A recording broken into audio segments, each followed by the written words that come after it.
good morrow. Cheers.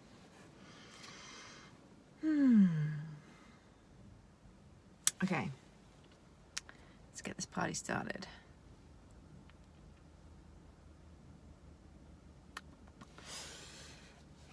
Okay, so, let me show you this first, obviously. It's Tuesday, so you know I'm out walking, and here.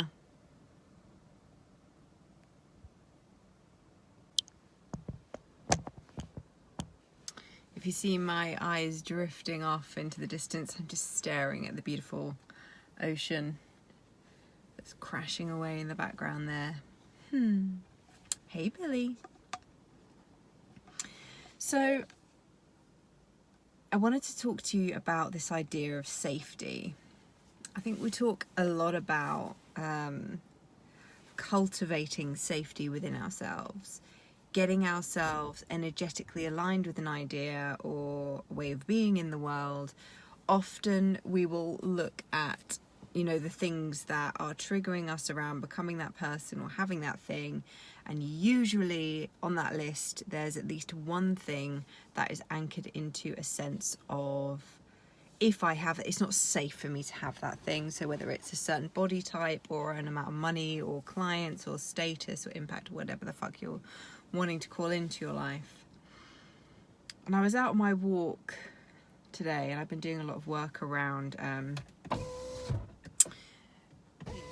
vulnerability in general, but also what does it mean for us to be able to be in our vulnerability without being a puddle on the floor, and to understand that to be vulnerable does not mean that we have to sacrifice, or it's not like I'm vulnerable, therefore I'm not powerful. I'm vulnerable, therefore I'm not worthy. I'm vulnerable, therefore I'm not safe, So I've been kind of working with that for a while now. But today, I think particularly with everything that's going on in the world right now, however invested you are in the truth of it or the facts, even though there are many truths and many facts, whatever it is that you are, whatever belief system you have around the current things that are happening in the world, there is a global sense of not feeling very safe.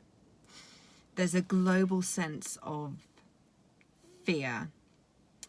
And no matter how fucking woke as fuck you are, if you are in any way tapped into the consciousness of what is happening on this planet right now, there's a lot of fucking fear. And there's a lot of media manipulation, regardless of what the truths are. I'm not going to go into my own personal beliefs because they're irrelevant to this conversation. Whatever you believe as truth at the moment, we cannot deny that the media is being used as a vehicle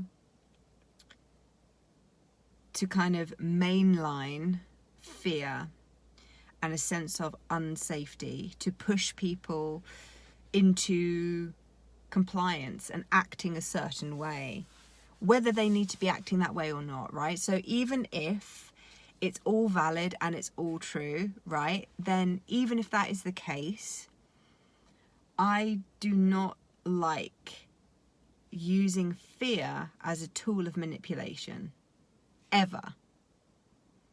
And this also comes into how I sell, right? I don't want you to be fucking afraid of life. I don't want you to be so fucking afraid of your own life and of your own self and of your own subconscious and your own patterns that you think, oh my God, I need to go and work with Georgina to save me. I want you to feel empowered. I want you to feel like there is more, that there is better, that by aligning your frequency to something more than you believe is possible for you right now, but that you know that you desire.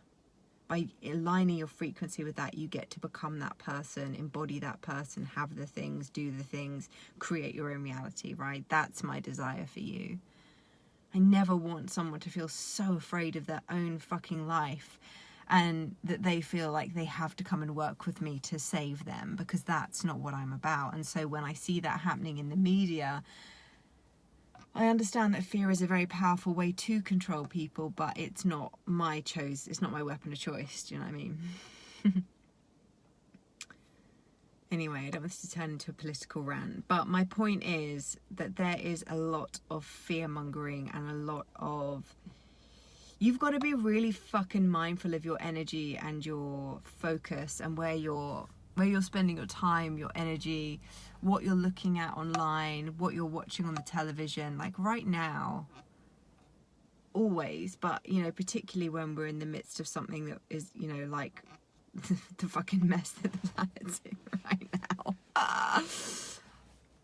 Being mindful and strategic with your energy is like a fucking act of rebellion. Do you know what I mean? It's like fucking talk about be the change you want to see in the world. If you really want to be the change and actually fully embody the change in an authentic and integrated, like congruent way, stop watching the fucking news, like seriously. But anyway, I said this wasn't going to become a political rant, but it's kind of going down that path. But I'm going to come back to what I originally wanted to talk about, which is, can you feel okay even when you don't feel safe? And as I was on my walk today, it's happened to me a couple of times on walks recently, where I've felt this almost like, now when I say that I've felt something, what I really mean is my body's having a physical reaction to something and my mind's going, ooh, what's happening here? So it's no longer that I am at the fucking mercy of what's, you know, what I feel. It's like I felt my chest was getting, my breath was getting all weird, and I was like, fuck, what's happening here? And I just checked in with myself, and I was like, fuck, I don't feel safe. Why don't I feel safe? Like, I'm out with my dog, I'm walking, it's fucking morning. Like, there are, you know, a handful of other people around walking their dogs, but nothing that would be like overwhelming to my nervous system. I'm not like in a fucking city. I'm like out on the sand dunes having a stroll. I'm with my dog, who I love. You know, like there's nothing about the physical external conditions of that situation that would be triggering a sense of not feeling safe.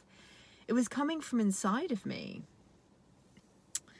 And yes, I know we're kind of heading into this full moon, which I've been feeling since the fucking weekend, like it is ripe. So I'm aware that that's kind of like the moon is like pulling to the surface all the things that I need to like stare in the face. And there would have been a time where I felt incredibly disempowered around this. I would have been like, oh my God, I can't carry on. I've got to cancel my clients today. Excuse me, energy moving as I'm talking to you. But the more and more I do of this work, the more I realize that even the emotions or the sensations and thoughts, that they only have as much power as we give them, right? So what I chose to do, I can feel my hands getting all like energized.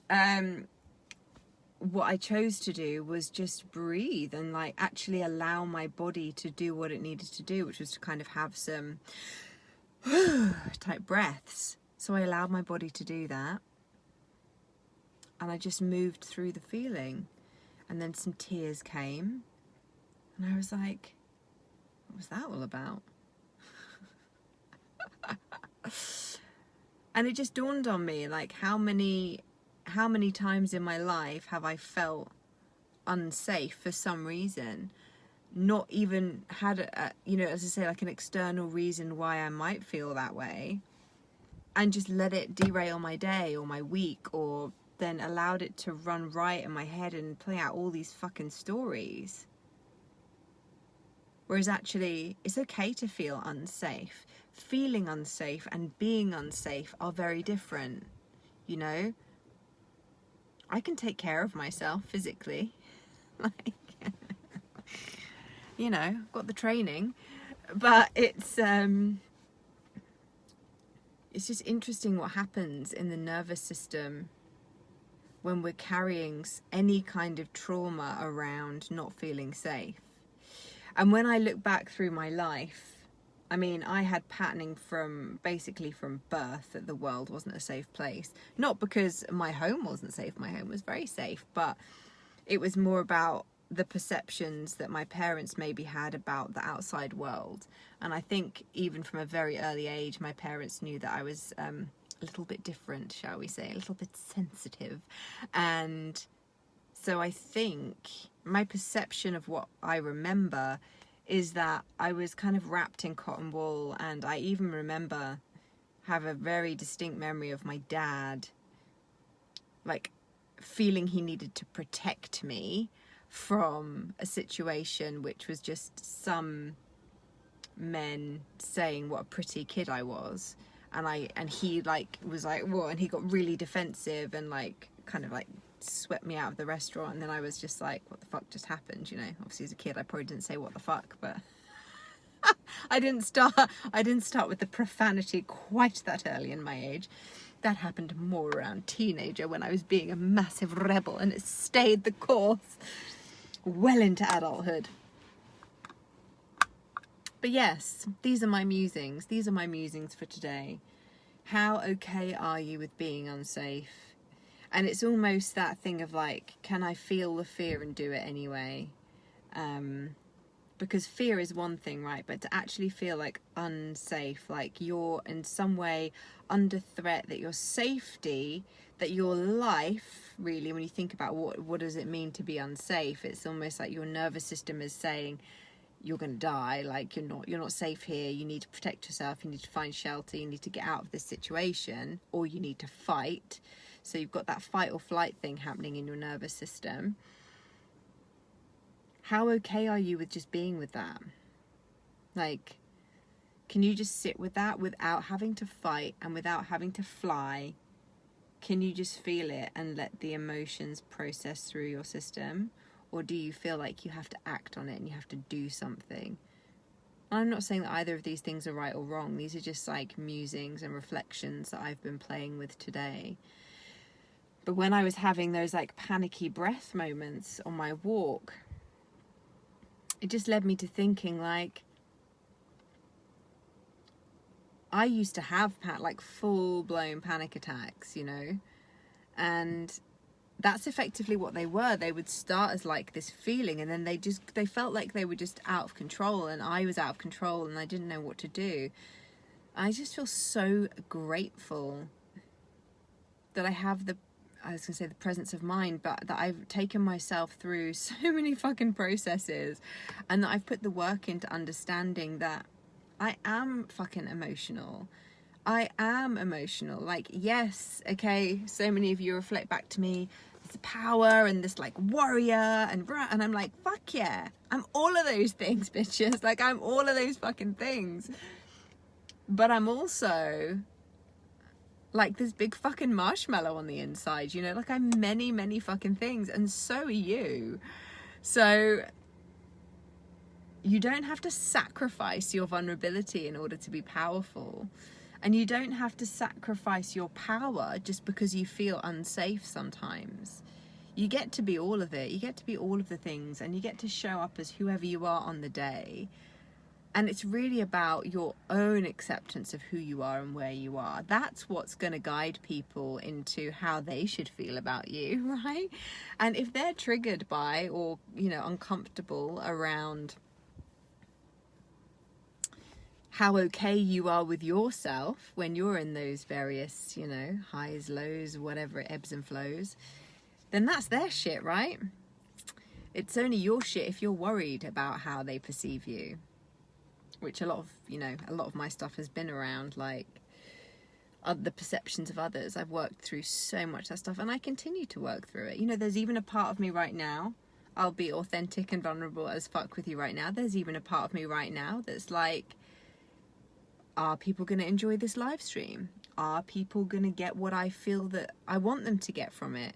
You know, are people going to be bored by this because I'm not being super entertaining, or, you know, like, really engaged in the chat or whatever? But this is what felt to come through me today. This is what is alive for me today. This is what is coming through me today. And that's how I show up, and that's who I am. So the days of me trying to shoehorn myself into what I think you guys need me to be are fucking long gone, mate.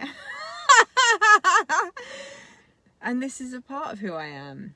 This is a part of who I am.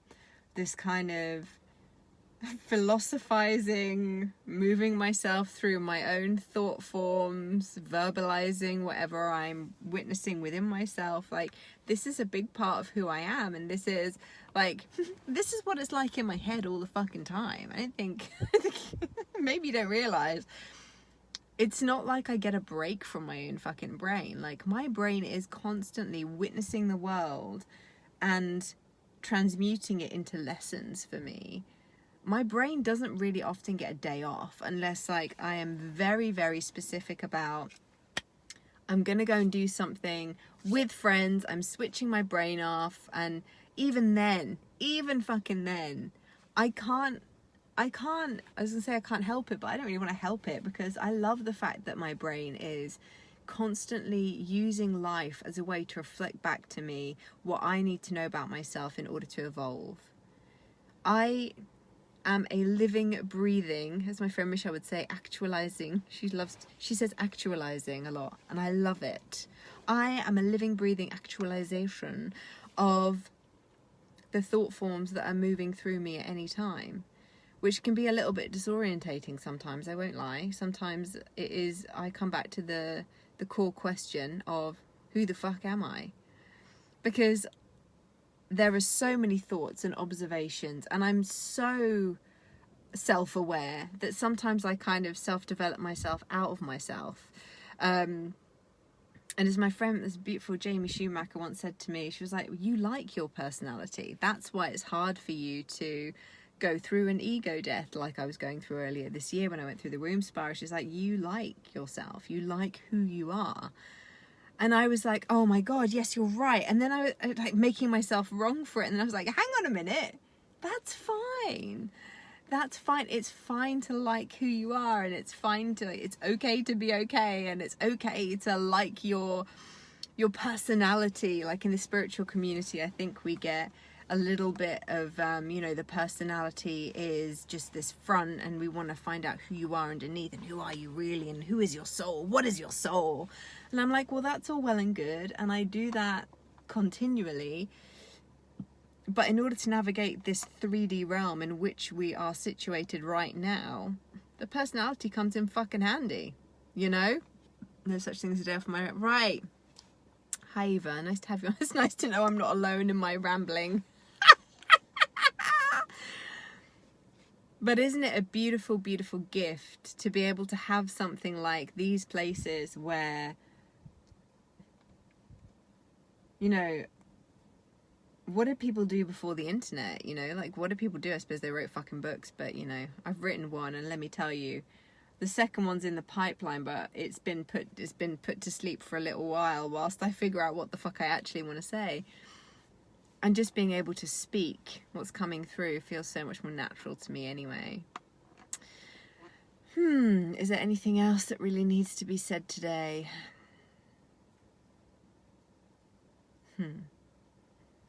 Other than, thank you.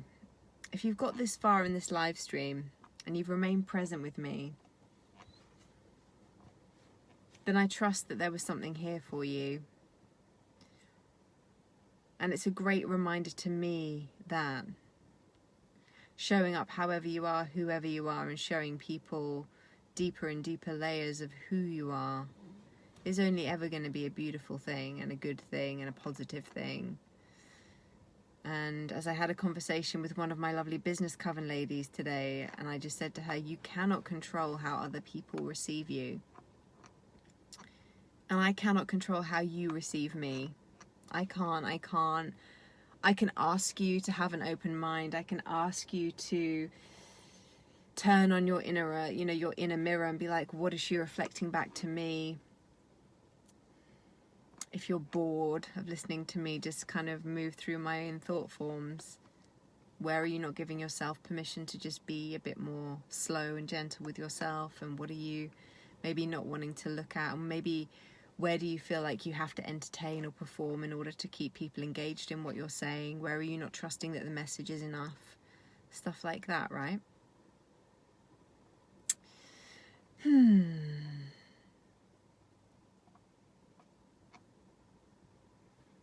That's me. I'm done. I mean, I could talk for hours, right? But I'm going to have a little break. I'm going to stare at the ocean. I'm going to finish drinking my green tea. I'm going to pet my little Sausalito who's having a nap here after his big walk. And I'm going to trust that whoever needs to hear this message today will hear it and get something from it. And know that my beautiful big soft heart is right here, sending out a vibration of love and acceptance out into the world, so that in all those moments where you feel like you're not enough, just know that there is a heart out there that is sending out the frequency of love always. Even when it feels hard and scary and vulnerable, there's always love. There's always love in your own heart, and all you have to do is drop in and allow yourself to feel it, even if it feels really fucking scary. Okay, loves, have an amazing rest of your day. If you would like to come and get some super juicy moon EFT tapping action, please do go ahead and click the link in the comments. If you can't find it, then tag me in the comments below and say, I want moon magic, and I will drop the link for you. Our next EFT tapping session is on the 1st of October, which is 2 days time, I believe. And yeah, who knows what's going to be alive. I'm really just so fucking feeling the moon at the moment, and like the softness of what comes with allowing yourself to access that deep sense of vulnerability, and receptivity and openness. I'm also taking spiral clients through level 4 of the spiral this week, which is the heart chakra. So a lot of this energy that's coming through for me at the moment, I know is deeply connected to the next piece that I'm integrating in that area as I take people through. So what a beautiful journey the spiral is. But yes, if you have any questions, any queries, any reflections about what this has brought up for you, I would absolutely love to know in the comments. So please do tag me in the comments below and let me know. If you know anyone who needs to see this live stream, tag them. I'm about to share it into my Facebook group as well. So it will be in there for you should you desire to watch it again. Big love to you all. Have an amazing rest of your day.